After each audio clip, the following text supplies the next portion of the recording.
Honorable Dr. Natalio Wheatley, Deputy Premier and Minister for Financial Services, Labor and Trade, the Honorable Lorna G. Smith, OBE, Minister for Communication and Works, the Honorable Kai Reimer, Minister for Education, Youth Affairs and Sports, the Honorable Shari B. DeCastro, Junior Minister for Culture and Tourism, the Honorable Luce D. Hodge Smith, Permanent Secretaries, Mr. Didier Trebucq, United Nations Resident Coordinator for Barbados and the Eastern Caribbean, Mr. Kenroy Roach, UN Resident Coordinator's Office, Ms. Marilyn Arun, UN Resident Coordinator's Office, Ms. Diane Quales, Chiefs of Regional Headquarters, Head for the UN Economic Commission for Latin America and the Caribbean, Ms. Anna Paolini, Representative and Director for the UN Educational, Scientific and Cultural Organization, Ms. Flavia Lorenzon, Social Protection Specialist for the UN Children's Fund, Mr. Dennis Zulu, Director for the International Labour Organization, Ms. Clemence Dudon Delorme, World Food Program, and recognizing a number of online partners for the UN system from the World Fund for Population, Ms.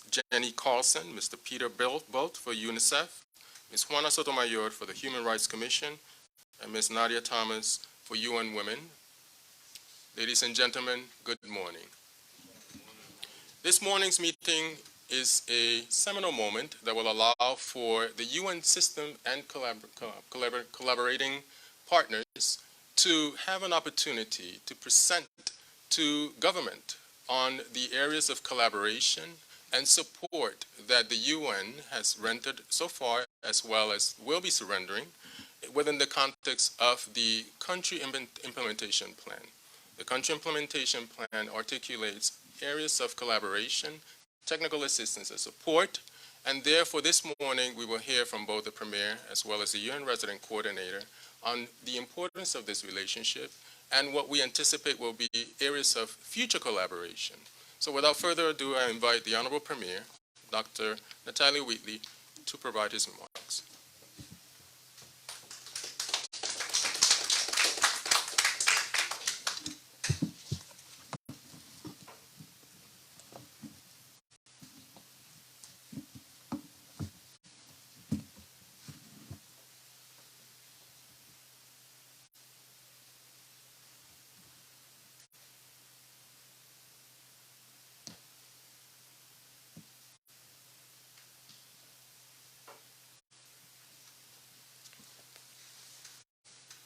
His Excellency, Mr. Didier Trebucq, United Nations UN Resident Coordinator for Barbados and the Eastern Caribbean, Honorable Ministers and Junior Ministers of the Government of the Virgin Islands, distinguished members of the visiting United Nations delegation, permanent secretaries, ladies and gentlemen, a pleasant good morning to you all.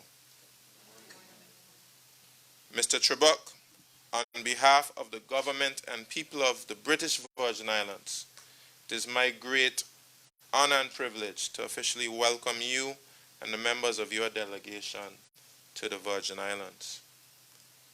We have been looking forward to your highly anticipated visit, and I greatly thank you for accepting my invitation to join us here on island for a high-level dialogue on the support needed to help advance the sustainable development of the British Virgin Islands.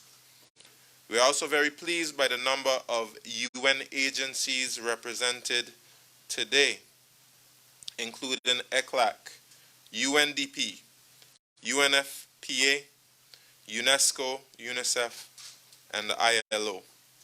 It is also very positive that the FAO has joined us virtually, as well as other UN colleagues. I see familiar faces here in the room, such as Diane Quales and Regis Chapman. My ministerial colleagues and I are very much looking forward to engaging with all of you. Mr. Trebucq, the composition of your delegations for this UN mission is a clear indication and demonstration to us of the seriousness with which the UN takes its relationship with the British Virgin Islands. We are grateful to you and UN Secretary General, Mr. Antonio Guterres, for your commitment to leaving no one behind as the world tries to rebuild momentum to achieve the Sustainable Development Goals after the setbacks of the COVID-19 global pandemic. The British Virgin Islands' relationship with the UN has gone from strength to strength and continues to grow and expand. Our cooperation has gone from intermittent exchanges over a decade ago to sustained engagement, collaboration, and programming for sustainable development. We will never forget the role of the UN as an international first responder in coming to our aid after the catastrophic damage to these islands by Hurricanes Irma and Maria in 2017. We are grateful to the UNDP, ECLAC, UNICEF, and other frontline agencies for the important role they played in the emergency response and immediate aftermath of the 2 Category 5 hurricanes. We are also grateful to the UN system, led by the Resident Coordinator's Office in Barbados, for the inclusion of the British Virgin Islands in the UN COVID-19 Emergency Response Program for the Eastern Caribbean, from which we received $362,000 to provide public assistance to persons affected by the global pandemic. Importantly, our sustained engagement in recent years led to a formalization of our partnership, which was the logical next step in the evolution of our relationship. This is why I was very pleased that in January of this year, we were able to agree a second country implementation plan, which officially underpins the British Virgin Islands UN relationship and sets our priorities for cooperation within the wider framework for the UN Multi-Country Sustainable Development Framework for the Caribbean, 2022 to 2026. The CIP also provides for a local Sustainable Development Goals National Coordinating Committee that will also meet today along with the UN. Additionally, I'm very pleased that the existing Memorandum of Understanding and Cooperation between the British Virgin Islands and the UNDP was renewed last year that has strengthened cooperation.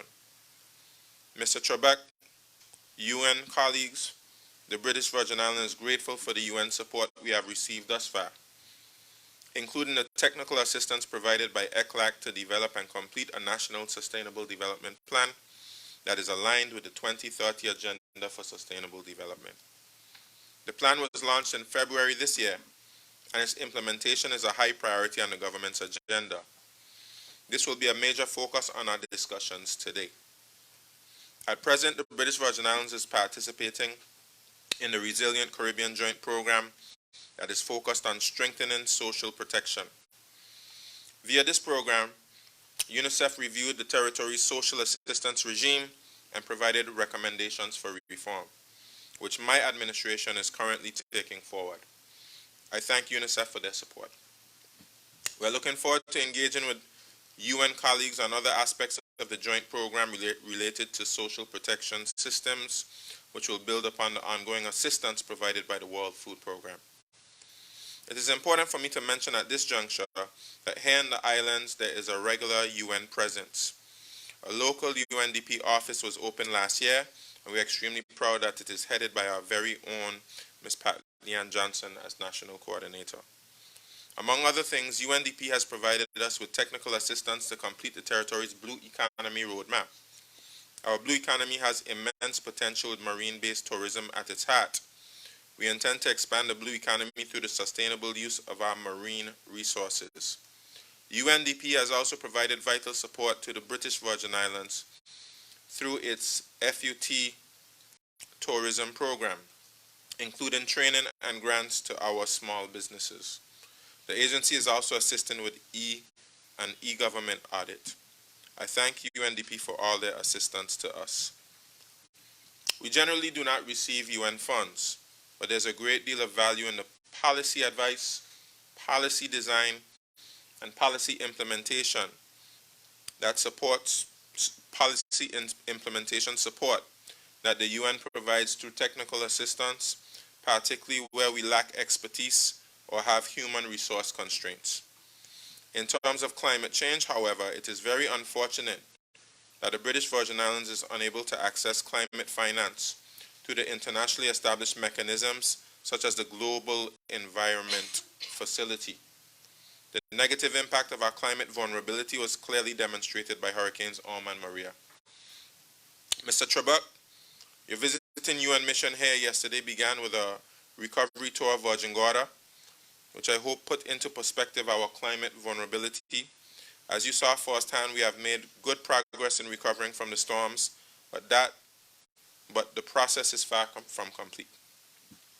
This is a setback that small island developing states experience from the negative impact of climate change, while not being the ones responsible for the CO2 emissions into the atmosphere that are driving climate change and putting SIDS, low-lying coastal states, and the world at risk. The British Virgin Islands supports the international push for a multi-dimensional vulnerability index that would consider the vulnerability of SIDS, including the British Virgin Islands, especially when considering concessional financing and grants. Until this becomes a reality, we have to look at other options. My administration wants to partner with the UN on innovative financing to help us raise the needed capital to develop climate-resilient infrastructure such as roads, drains, utilities, and so on. This is another area we look forward to discussing today. Finally, it is very important for the public to know that this is not just a talk shop. The British Virgin Islands and UN are positively engaged for the benefit of the people of the Virgin Islands.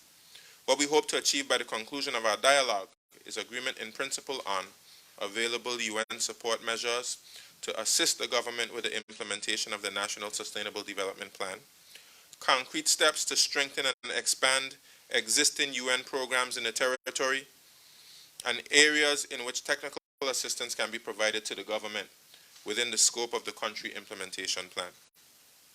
As I close, I would like to thank the members of my team for all their hard work and preparations for this meeting, including Permanent Secretary in the Ministry for Tourism, Culture, and Sustainable Development, Mr. Joseph Smith Abbott, Permanent Secretary in the Premier's Office, Mrs. Carolyn Stout Igwe, Special Envoy of the Premier, Mr. Benito Wheatley, Deputy Director of the International Affairs Secretariat, Ms. Donnell Davis, Assistant Secretary for External Affairs, Ms. Syra Wheatley, Assistant Secretary, Dr. Levan Chalwell-Bruley, GIS Officer, Ms. Sanjay Greenwich. Welcome again to the entire UN delegation. I look forward to the deliberations of this high-level roundtable on sustainable development. Again, I want to say a very hearty thank you for coming to the Virgin Islands, and I hope that we have a very productive meeting and that you enjoy your stay here. Thank you.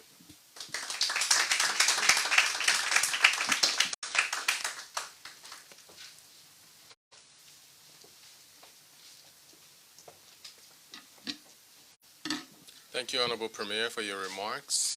I would like to also now, therefore, invite His Excellency, Mr. Didier Trebucq, the UN Resident Coordinator, to give his remarks.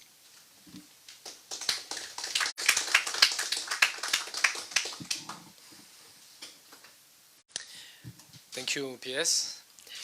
Honorable Dr. Natalio Wheatley, Premier of the British Virgin Islands, Deputy Prime Minister, Ministers of Government, Special Envoy, and other senior government officials represented today, my colleagues, head of agencies who traveled with me from ILO, UNESCO, ECLAC, other colleagues that are represented here today in the room from other UN agencies and online as well. Ladies and gentlemen, really my pleasure to be here with my colleagues and members of my team in Barbados. And at the outset, Premier, I want really to thank you for the warm hospitality extended to us and the visiting UN delegation, including for the visit of the Virgin Gorda Island yesterday. So we meet today for this, indeed, as you rightly mentioned, long-awaited but inaugural BVI-UN Sustainable Development Dialogue to continue the journey, basically, of strengthening the relationships between the United Nations development system and the government and people of the British Virgin Islands. So as I said, I'm very pleased to be joined today by my colleagues, Head of Agencies, Diane Coelhes, Director of ECLAC, Anna Paolini, Director of UNESCO for the Caribbean, Denis Zulu, Director of ILO, Peter Belt is online representing UNICEF. We have colleagues from UNDP, UNICEF and WFP joining the visit here in person in the BVI, but we have also online Premier UN Women, UNFPA, IOM, as well as OCHR, Office of Human Rights. So that means that 10 UN entities, in addition to my office, are present here. And I think that is just only reflective of the strength of the partnerships and the interest to see the partnership growing in the BVI. So I want to thank really my colleagues who have traveled until here in the BVI in particular. Honorable premiers and distinguished participants, yesterday I saw with my colleagues firsthand the impressive progress that you have already achieved in recovering from the 2017 storms in the Virgin Gorda Island. I could see myself already in 2019 the situation in Tortola and still the impact that the storm had less than 2 years after the hurricane. But I've seen how the infrastructure was rebuilt and in a more resilient way. When we visited a school, we saw a health center, government center, and also sport facilities that have been rebuilt, which is also very important indeed for social cohesion and support to the community. So this is extremely encouraging, and I really want to commend the government and people of the BVI for the progress in recovery that you have all made so far. Of course, as you rightly said, much work still needs to be done, and the UN will continue to work with you to deliver a complete, durable recovery, while also building resilience to any other possible future shocks. As you said, indeed, the UN was also present during the COVID-19 pandemic here in the BVI, supporting the health needs, strengthening social protection to protect the most vulnerable that have been indeed highly affected in this whole region of the Caribbean, including in the BVI. So, Honorable Premier, we're really meeting today at a critical moment following successive crises. The world is unfortunately not on course to achieving the Sustainable Development Goals. Poverty and hunger globally are again growing, and the cost of food, energy and finance following the conflict in Ukraine have risen sharply, as I'm sure this has affected also the British Virgin Islands, with a devastating impact again on the vulnerable countries and the most vulnerable segment of the population. So inequalities and gender discrimination also have been observed globally as well as in the Caribbean to be on the rise. The climate crisis, of course, is escalating as expected, continuing to disproportionately affect the small island developing states. Right here in the BVI, of course, we have seen the impact of what extreme weather events like hurricanes Irma and Maria have had, with devastating consequences on your infrastructure, but also the lives of the people and their livelihoods. So, in a nutshell, multiple crises really continue to undermine the efforts of countries to achieve sustainable development goals, can take back the progress that they have made so far.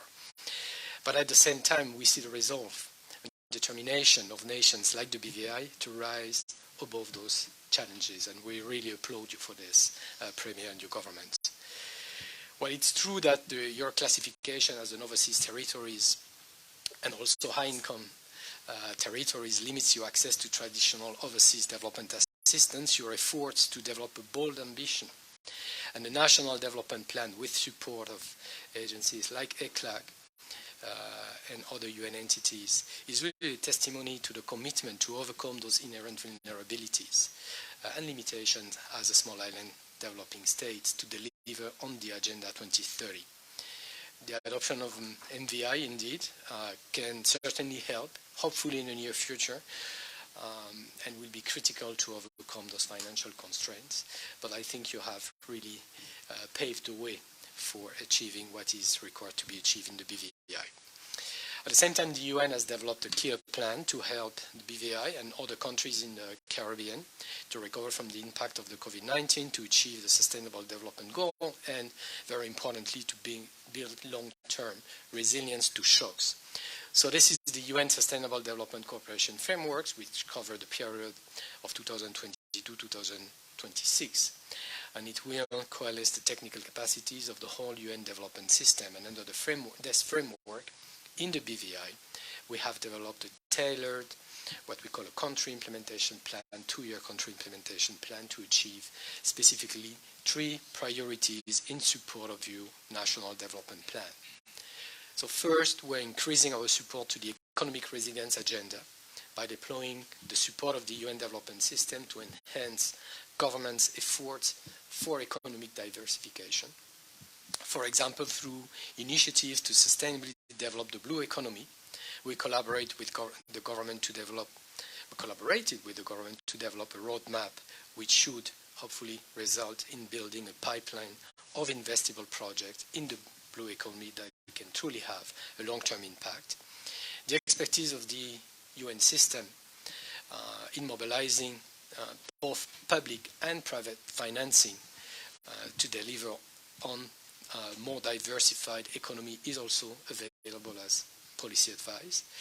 Similarly, we're supporting the digital transformation agenda, and we know that this is important in CIS as well as in the BVI, and we are keen to expand this area for collaboration. I'm sure we'll discuss this today, because this is really an imperative to promote economic recovery in the face of possible also future crises, but also to mitigate specifically future economic shocks. Secondly, the UN continues to intensify its efforts to improve the well-being of citizens that are really central to your national development strategy, to ensure that no one is left behind. And to do this effectively, sex disaggregated population data remains crucial, and we're very happy to learn that a census will be conducted this year. With the flagship JOINT program funded by the Joint SDG Fund, currently being implemented in the BVI with UNICEF, ILO, UNESCO, and WFP joining forces, we really aim to help you strengthen social protection and building capacities of youth to participate meaningfully in the labor market with the right skills. So this is also an example on how the UN intends to deliver jointly on this important commitment of leaving no one behind. And moreover, considering the importance of investing in youth and youth empowerment in the territory, we stand ready to support your efforts, including to update the national youth policy. And third, we look forward to developing multi-stakeholder partnerships to enhance national capacity for climate change adaptation, gender-responsive and inclusive disaster risk reduction. This will be supported by strengthened collaboration on natural resources and ecosystem management as well, building on all the ongoing efforts and portfolio that exist. So, Premier and officials of government of the BVI, our mission today really is to listen, better understand also how we can translate those commitments in a way that improves the day-to-day lives of the people of the BVI. As a result, we intend to update the country implementation plan for the next 2 years to support the ambition that your government has underlined on the national development plan. To that effect, the principle of good governance, transparency and accountability are central to our work and of course critical to achieve prosperity, well-being for all. And as we look to the future of our collaboration, Premier, we intend to discuss today what technical assistance and assets the UN could mobilize beyond what already exists.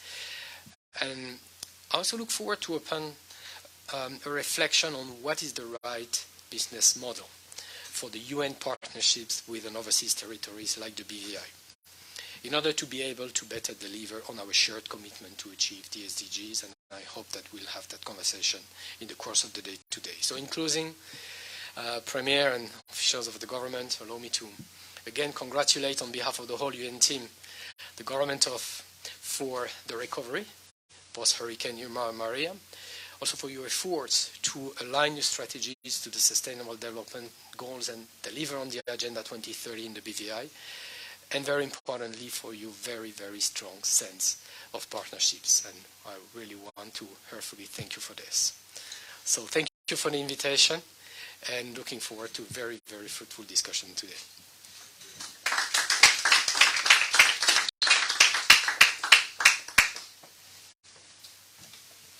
Thank you, Your Excellency, for your very kind words and remarks. And with that, we would like to thank the listening public for joining us online. As indicated, we will have a fruitful set of discussions throughout the day, and those will be communicated in time through various media. So again, thank you very much for joining, and have a good day.